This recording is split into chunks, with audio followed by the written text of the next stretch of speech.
Assalamualaikum warahmatullahi wabarakatuh.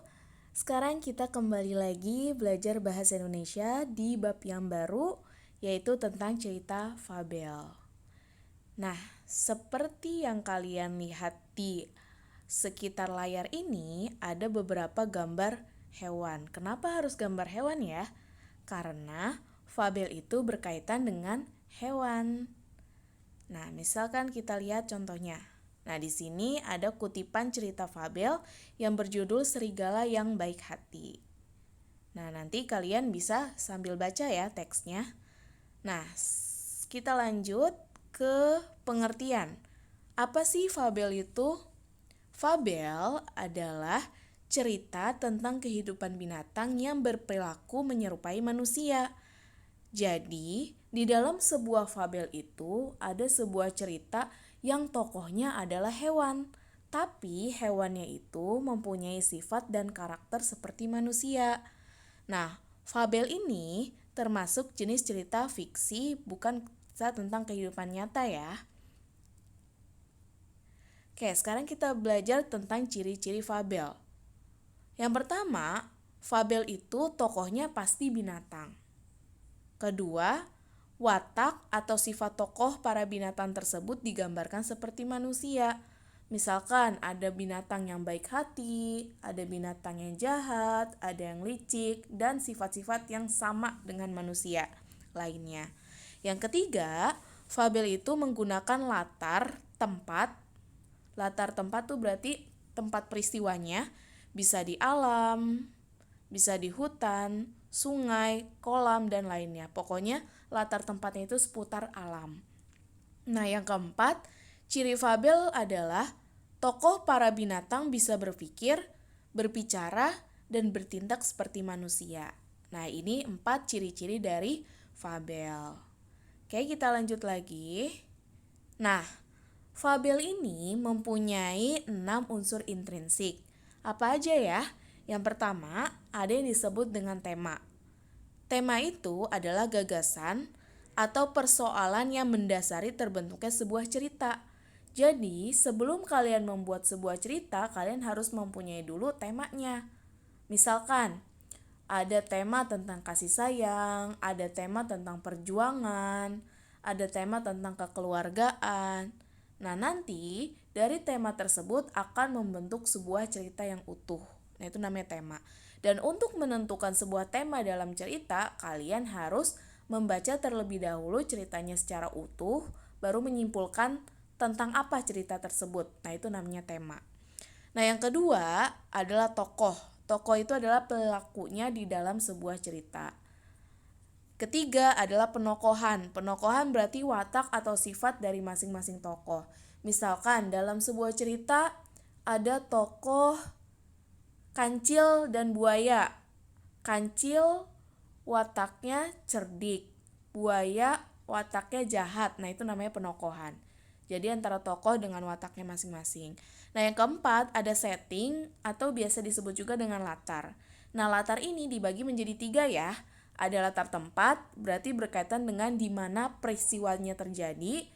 Latar waktu berarti berkaitan dengan kapan peristiwanya terjadi. Bisa pagi, bisa siang, bisa malam. Dan yang ketiga adalah latar suasana. Bagaimana suasana yang tercipta dalam cerita tersebut. Bisa misalkan menegangkan, bahagia, sedih, mengecewakan. Nah, itu namanya suasana.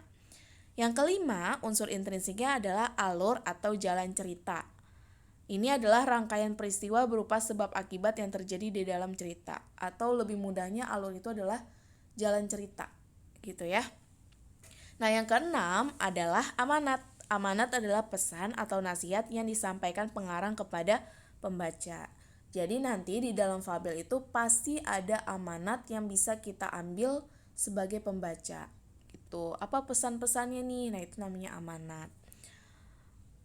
Oke, sekarang kita lanjut ke struktur cerita fabel. Jadi untuk membuat sebuah cerita, itu harus memenuhi struktur ini.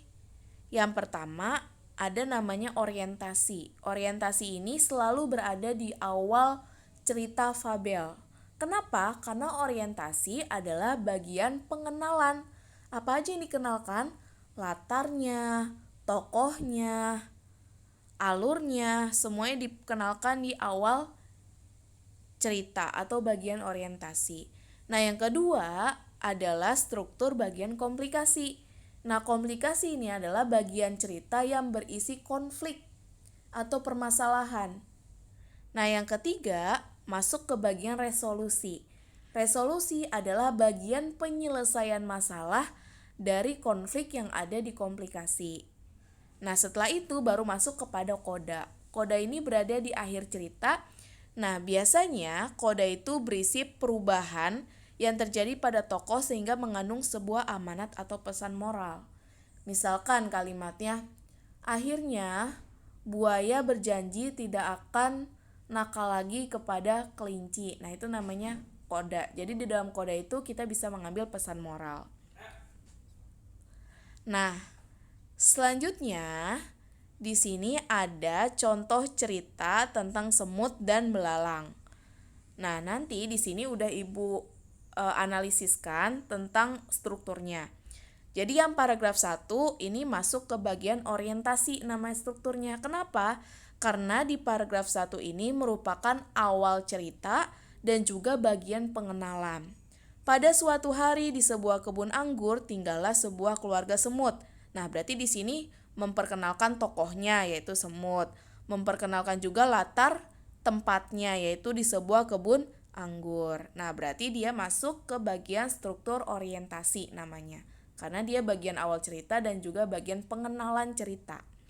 Nah, yang paragraf 2 ini masuk ke bagian komplikasi atau tadi yang disebut sebagai bagian yang berisi masalah.